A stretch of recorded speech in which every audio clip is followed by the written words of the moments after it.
ये घटना है सन 2005 की, जब एक एरोप्लेन न्यूयॉर्क से उड़ान भरता है। लेकिन उड़ान के थोड़ी देर बाद ही पायलट को समझ में आ जाता है कि इसका जो फ्रंट व्हील है वो खराब हो चुका है। अब पायलट प्लेन को लैंड कराने का फैसला करता है, लेकिन लैंड करवाने से पहले वो प्लेन को लगातार 2 घंटे तक आसमान में ही चक्कर कटवाता है ताकि फ्यूल खत्म हो जाए और लैंडिंग के वक्त उसमें आग ना लगे। और उसके बाद अपनी सूझबूझ का परिचय देते हुए वो ये कोशिश करता है कि आगे का व्हील जमीन को ना छुए, जिससे आग लगने की संभावना कम से कम हो। और ऐसा करते हुए वो 140 यात्रियों की जान बचाते हुए प्लेन को लैंड करवा देता है। तो पायलट की सूझबूझ के लिए और 140 यात्रियों की जान बचाने के लिए 1 लाइक तो बनता है। आप लोगों ने कैप्टन अमेरिका के हाथ में शील्ड को तो देखा होगा और उसको देख के शायद ऐसा महसूस होता होगा कि काश हमारे देश की सेवा में लगे और रक्षा में लगे सैनिकों के हाथ में ऐसी शील्ड होती ताकि उनकी जान को बचाया जा सकता।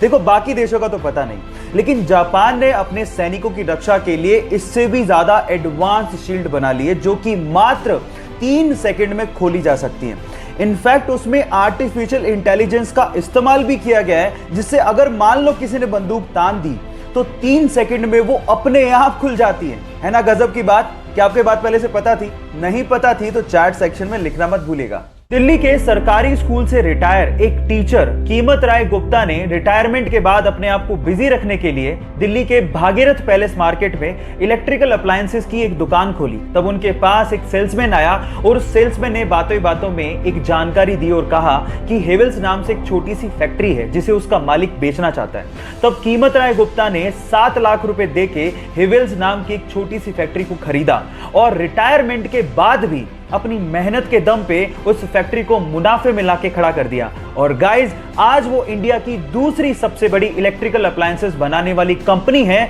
जिसका टोटल टर्नओवर 1000 करोड़ से भी ज्यादा है। एक इंटरव्यू में कीमत राय गुप्ता जी ने कहा था कि जो इंसान मेहनत करना जानता है और जो इंसान रिस्क उठाना जानता है, उसको सफल होने में कोई रोक ही नहीं सकता। आप लोगों ने ज्यादातर होटल्स में ह्यूमंस को काम करते देखा होगा, लेकिन चाइना में दुनिया का इकलौता ऐसा होटल है जहां पर ह्यूमन एम्प्लॉय है ही नहीं। तो वहां काम कैसे होता है? वहां काम होता है रोबोट्स के द्वारा, छोटे से लेके बड़े काम तक, रिसेप्शन से लेके रसोई में खाना बनाने तक और उसे परोसने से लेके सफाई तक का काम रोबोट करते हैं। और इन सारे रोबोट्स को एक सेंट्रल कंप्यूटर कंट्रोल करता है। वहां पर रूम को खोलने के लिए फेस लॉकिंग सिस्टम लगा हुआ है। गाइस, इस पूरे होटल को चाइना की अलीबाबा कंपनी ने बनाया और इसका नाम है फ्लाइजू।